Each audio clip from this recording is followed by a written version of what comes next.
ఆ దేశంలో పరిస్థితులు చక్కబడలేదు. రాజకీయ సంక్షోభం కొనసాగుతూనే ఉంది. అందుకే ఎన్నికల ముహూర్తం ఖరారు చేసింది సిఈసి. బంగ్లాదేశ్లో ఎన్నికల నగారా మోగింది. ఓట్ల యుద్ధానికి సిద్ధమవుతోంది ఢాకా. ఎట్టకేలకు ఎన్నికలు నిర్వహించేందుకు యూనస్ సర్కార్ ముందుకొచ్చింది. అయితే ఎన్నికలతో పాటు ప్రజాభిప్రాయ సేకరణకు అడుగులు వేస్తోంది. మాజీ ప్రధాని హసీనా లేకుండానే బంగ్లాదేశ్ ఎన్నికలు జరగనున్నాయి. కొద్ది కాలంగా రాజకీయ అనిశ్చితి, అశాంతితో రగిలిపోయిన బంగ్లాదేశ్ త్వరలో ప్రజాస్వామ్య వేడుకకు సిద్ధమవుతోంది. వచ్చే ఏడాది ఫిబ్రవరిలో ఎన్నికలు జరగనున్నాయి. ఇంతకీ బంగ్లా యుద్ధంలో ఓటర్లు ఎవరికి పట్టం కడతారు? బీఎన్పీ పూర్వ వైభవం తెచ్చుకుంటుందా? నేషనల్ సిటిజన్ పార్టీ సత్తా చాటుతోందా? హసీనా ప్లేస్ భర్తీ చేసేదెవరు?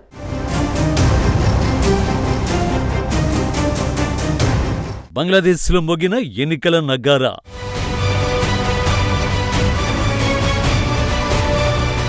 షేక్ హసీనా లేకుండానే ఓట్ల యుద్ధం.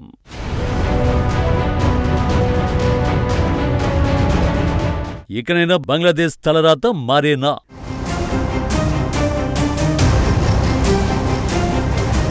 బంగ్లాదేశ్లో ఎన్నికల నిర్వహణకు ముహూర్తం ఖరారైంది. 2025 డిసెంబర్ 29 నుంచి నామినేషన్ల ప్రక్రియ సాగనుంది. 2026 జనవరి 20వ తేదీ వరకు ఉపసంహరణ గడువు ఉంటుంది. అలాగే 2026 ఫిబ్రవరి 12వ తేదీన పోలింగ్ జరగనుంది. బంగ్లాదేశ్లో ఓటర్ల సంఖ్య 127 మిలియన్లు. వీరంతా ఎన్నికల్లో తమ ఓటు హక్కును వినియోగించుకోనున్నారు. కొత్త ప్రభుత్వాన్ని ఎన్నుకోనున్నారు. ఎన్నికలతో పాటు జూలై నేషనల్ చార్టర్ అమలుపై ప్రజాభిప్రాయ సేకరణ అదే రోజు జరగనుంది. ఒకే రోజు పార్లమెంటరీ ఎన్నికలతో పాటు రాజ్యాంగ సంస్కరణలపై రెఫరెండం నిర్వహించడం బంగ్లాదేశ్ చరిత్రలో ఇదే తొలిసారి. యూనస్ నిర్ణయాన్ని ప్రధాన ప్రతిపక్షమైన బంగ్లాదేశ్ నేషనలిస్టు పార్టీ వ్యతిరేకిస్తోంది.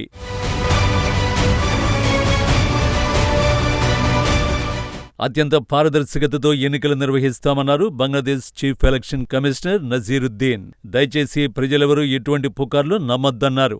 ఎన్నికలను విజయవంతంగా నిర్వహించాల్సిన బాధ్యత అందరిపై ఉందని నజీరుద్దీన్ తెలిపారు. దేశవ్యాప్తంగా ఉన్న 300 స్థానాలకు ఎన్నికలు జరగనున్నాయి. విదేశాల్లో ఉన్న దేశీయులు ఓటు కోసం డిసెంబర్ 12 నుంచి 25 వరకు ఆన్లైన్లో దరఖాస్తు చేసుకోవచ్చు.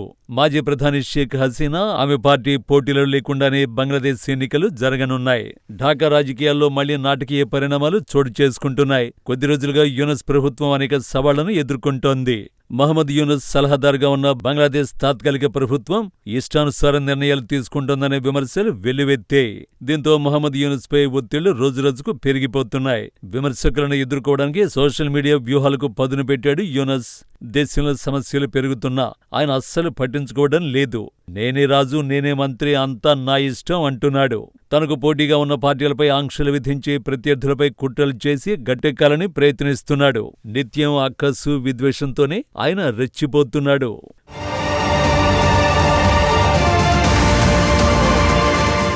మరోవైపు ఎన్నికల వేళ యూనస్కు బంగ్లాదేశ్ అధ్యక్షుడు మహమ్మద్ షాబుద్దీన్ షాక్ ఇచ్చారు. తాత్కాలిక ప్రభుత్వం అవమానకరంగా ప్రవర్తిస్తోందన్నారు. యూనస్ తన గొంతు నొక్కేశారని ఆయన ఆరోపించారు. 7 నెలలుగా తమ మధ్య ఎలాంటి భేటీ జరగలేదన్నారు. ఎన్నికలు జరిగే వరకే కొనసాగుతానని స్పష్టం చేశారు షాబుద్దీన్. దీంతో దేశాధ్యక్షుడి వ్యాఖ్యలు దేశవ్యాప్తంగా తీవ్ర చర్చకు దారితీశాయి. గతంలో న్యాయవాదిగా పనిచేసిన షాబుద్దీన్ 2023లో అవామీ లీగు ప్రభుత్వ హయాంలో అధ్యక్షుడిగా ఎన్నికయ్యారు. అప్పటి నుంచి ఆయనపై కుట్రలు జరుగుతున్నాయి. యూనస్ తనకున్న అధికారాలు తొలగించారని బాధపడ్డారు షాబుద్దీన్. సెప్టెంబర్లో అనేక దేశాల్లోని బంగ్లా రాయబార కార్యాలయాల నుంచి తన చిత్రపటాల్ని తొలగించారని ఆయన గుర్తు చేశారు. ఇదంతా రాత్రికి రాత్రే జరిగిందన్నారు. వీటన్నింటి గురించి తాను యూనస్కు లేఖ రాశానని, కానీ అటు నుంచి ఎలాంటి స్పందన రాలేదన్నారు.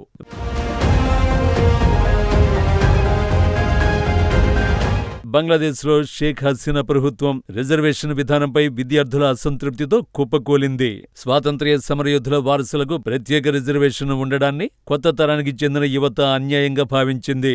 ఉద్యోగావకాశాలు తగ్గుతున్నాయని భావించి విద్యార్థులు దేశవ్యాప్తంగా పెద్ద ఉద్యమాన్ని ప్రారంభించారు. ఆందోళనకారులపై ప్రభుత్వం దారుణంగా అణచివేత జరిపినా 1500 మందికి పైగా మరణించిన నిరసనలు ఆగలేదు. నిరసనకారులు ప్రధానమంత్రి నివాసాన్ని ముట్టడించడంతో పరిస్థితులు చేజారిపోయాయి. 2024 ఆగస్టు 5న బంగ్లాదేశ్ ప్రధానమంత్రి షేక్ హసీనా రాజీనామా చేసి భారతదేశానికి పారిపోవలసి వచ్చింది. దీంతో మొహమ్మద్ యూనుస్ అధ్యక్షతన తాత్కాలిక ప్రభుత్వం ఏర్పడింది. దేశ రాజకీయాలపై ఎన్నికలు తీవ్ర ప్రభావం చూపనున్నాయి. ఆగస్టు 2024 ఆందోళనల తర్వాత మాజీ ప్రధాని షేక్ హసీనా నేతృత్వంలోని అవామీ లీగ్ పార్టీ కార్యకలాపాలు నిషేధించారు. దీంతో గణనీయమైన మద్దతు ఉన్న అవామీ లీగ్ ఎన్నికల్లో పాల్గొనే అవకాశం లేకపోవడం ఎన్నికల్లో పారదర్శకతపై ప్రశ్నలు లేవనెత్తుతోంది. హసీనా పాలనలో ప్రధాన ప్రతిపక్షంగా ఉన్న బీఎన్పీ బంగ్లాదేశ్ ఎన్నికల్లో ముందున్నట్టు తెలుస్తోంది. 2024 ఆగస్టులో జరిగిన ఆందోళనలకు నేతృత్వం వహించిన విద్యార్థి ఉద్యమం నుంచి పుట్టిన నేషనల్ సిటిజన్ పార్టీ, జమాతే ఇస్లామీకి చెందిన అమర్ బంగ్లాదేశ్ పార్టీతో పొత్తు పెట్టుకుని బరిలోకి దిగుతున్నాయి.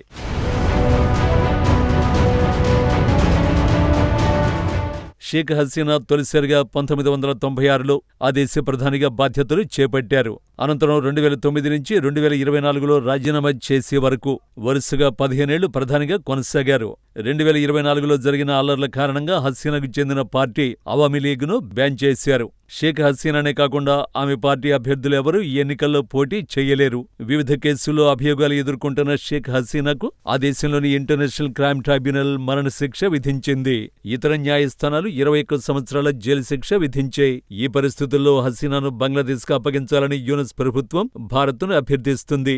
అయితే బంగ్లాదేశ్ వెళ్లే నిర్ణయం స్వయంగా షేక్ హసీనానే తీసుకోవాలని భారత విదేశాంగ శాఖ స్పష్టం చేసింది.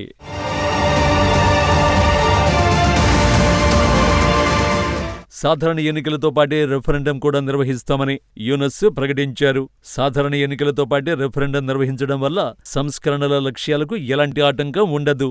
పైగా ఇది ఎన్నికల ప్రక్రియను మరింత పండుగ వాతావరణంలో జరిపేందుకు, ఖర్చు తగ్గించేందుకు దోహదపడుతుందని ఆయన వివరించారు. రెఫరెండం నిర్వహణకు అవసరమైన చట్టాన్ని త్వరలోనే రూపొందిస్తామని, ఎన్నికలను ప్రశాంత వాతావరణంలో జరిపేందుకు అన్ని ఏర్పాట్లు చేస్తున్నామని ఆయన హామీ ఇచ్చారు. మహమ్మద్ ప్రకటన వెనుక ఇస్లామిస్టు పార్టీల నుంచి తీవ్ర ఒత్తిడి ఉన్నట్టు స్పష్టమవుతోంది. జూలై చార్టర్కు చట్టబద్ధమైన గుర్తింపు ఇవ్వకుండా ఎన్నికలు జరపడానికి వీల్లేదని ఇస్లామిస్టు పార్టీలు యూనుస్ ప్రభుత్వాన్ని హెచ్చరించాయి. ఎన్నికలకు ముందే రెఫరెండం నిర్వహించాలనే తమ డిమాండ్ను పునరుద్ఘాటించాయి. గతంలో షేక్ హసీనా నేతృత్వంలోని ప్రభుత్వాన్ని గద్దెదించడంలో యూనుస్కు సహకరించిన పార్టీలే ఇప్పుడు సంస్కరణల విషయంలో ఆయనతో విభేదిస్తుండటంతో బంగ్లాదేశ్లో రాజకీయ అనిశ్చితి కొనసాగుతోంది.